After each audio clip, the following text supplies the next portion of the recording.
Today, the spotlight moves on a gadget that's often overlooked but plays a critical role in our daily practice, the dental curing light. Few important pointers as we move ahead.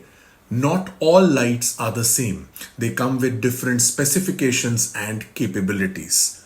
Proper maintenance is the key to ensuring the longevity and effectiveness of your curing light. Angle and distance affects the irradiance received.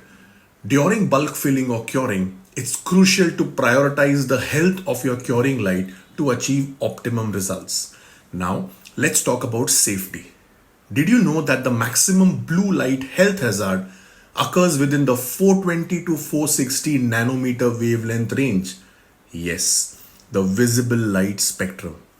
Keeping this health hazard in mind, now if I tell you curing lights are medical devices and the use of unregulated and untested medical device on a patient should be regarded as in vivo testing on a patient who hasn't given you the informed consent.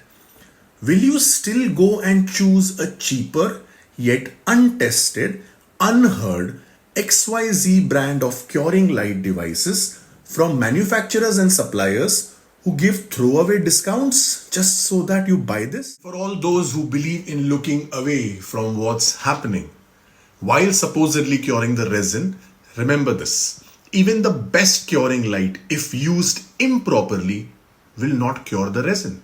So, in a 3-second exposure, if you miss the target for 1 second, it is equivalent to 33 less energy.